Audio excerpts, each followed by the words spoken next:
Hi there. So after chapter 5, I think we are ready to jump straight into chapter 6.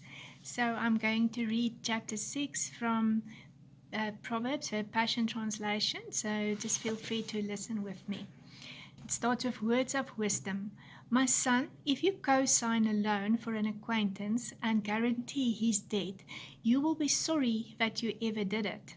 You will be trapped by your promise, and you will be legally bound by your agreement. So listen carefully to my advice. Quickly get out of it as quick as possible if you can. Now, as quick as possibly you can. There you go. Swallow your pride, get over your embarrassment, and go and tell your friend that you want your name off that contract.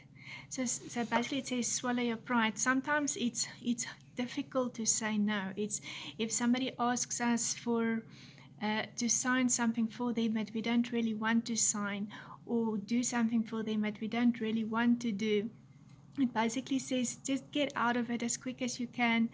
Swallow your pride. Just say I'm sorry, I made a mistake. I said yes, but actually I need to change my mind here. This is not going to work for me. Don't put it off and don't rest until you get it done. Rescue yourself from future pain and be free from it once and for all. You will be so relieved that you did it. So sometimes we have to swallow our pride and go back on our word in terms of saying that we are sorry that we made a mistake, that we said yes, that we actually do something that we didn't really want to do. We actually wanted to say no, but we said yes. So now we have to backtrack and we have to say sorry, and we have to say no. And then it says that then after that you will be relieved that you did it. Life lessons. Now here we're starting to get to the real wisdom from Proverbs. When you are feeling lazy, come and learn a lesson from this tale of the tiny ant. Yes, all you lazy bones, come and learn. For the example of the ant and learn from the example of the ant and enter into wisdom. The ants have no chief, no boss, no manager. No one has to tell them what to do. You will see them working and toiling all summer long, stockpiling their food in preparation for winter. So wake up, you sleepyhead. How long will you lie there? When will you wake up and get out of your bed? If you keep on nodding off and thinking, oh, I'll do it later, or say to yourself, oh, I'll just sit back a while and take it easy, just watch how the future unfolds. By making excuses, you will learn what it means to go without. Poverty will pounce on you like a bandit and move in as if it is your roommate for life.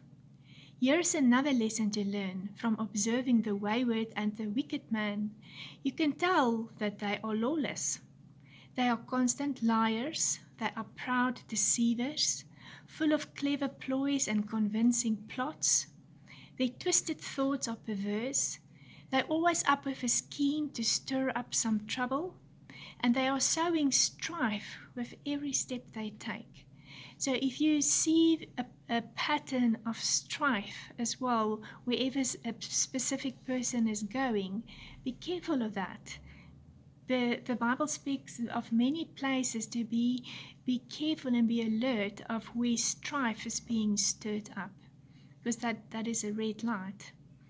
But when calamity comes knocking on the door, suddenly and without warning, they are undone, broken to bits, shattered, and with no hope of healing. Then it says, 7 things that God hates. There are 6 evils that God truly hates, and a 7th that is an abomination to him. Firstly, putting others down while considering yourself superior. So I think another translation says haughty looks. So thinking of yourself as better than other people.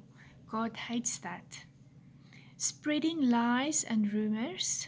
So basically gossiping and saying negative things about people, and especially if it's lies and rumors and things that you're not really sure of, but you've heard it somewhere, and now you are spreading this story behind someone's back about them. It says God hates that. Spilling the blood of the innocent, plotting evil in your heart towards someone else. So thinking about evil things that you would like to do towards someone else. So that doesn't sound good. Gloating over doing things that are plainly wrong.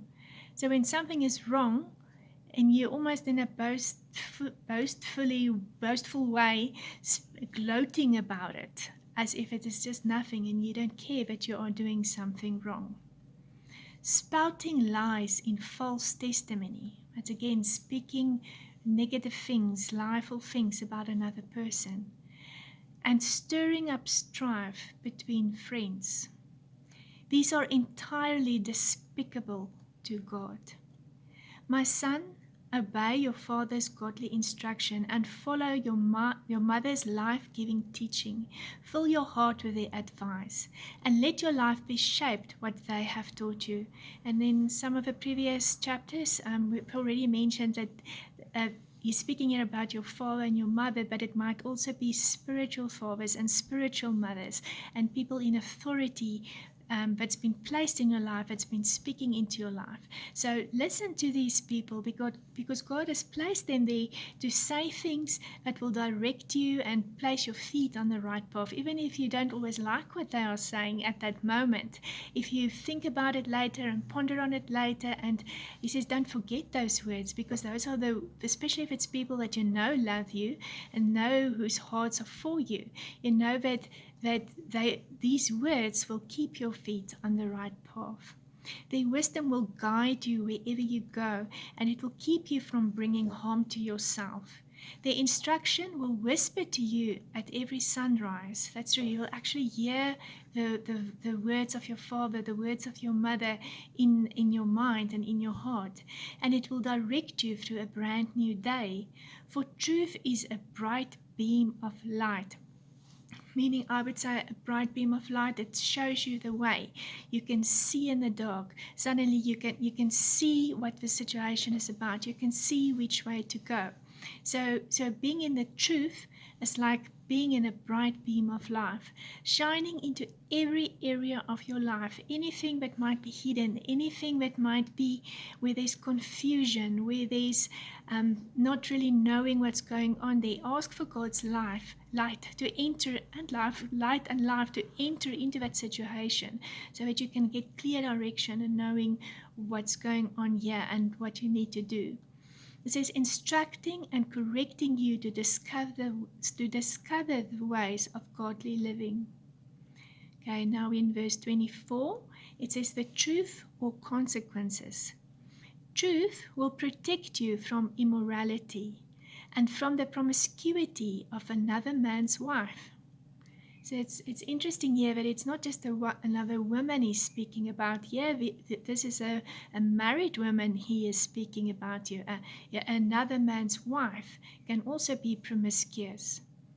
Your heart won't be enticed by her flatteries or lust over her beauty, nor will her suggestive ways conquer you. That is, if you walk in truth, you will not fall into these traps of temptation and into her flatteries and into her suggestive ways.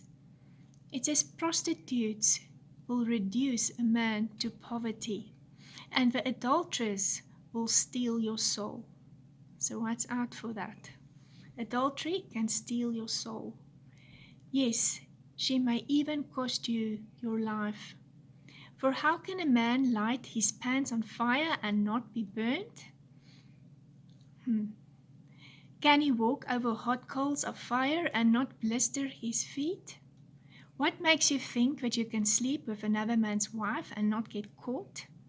Do you really think that you will get away with it? Don't you know that it will ruin your life? You can almost excuse a thief if he steals to feed his own family, but if he's caught, he still has to pay back what he has stole, even sevenfold. His punishment and his fine will cost him greatly. So don't be so stupid to think that you can get away with adultery.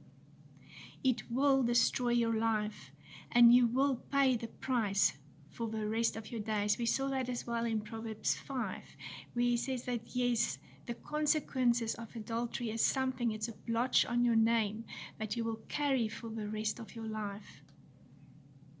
You will discover what humiliation, shame, and disgrace is all about.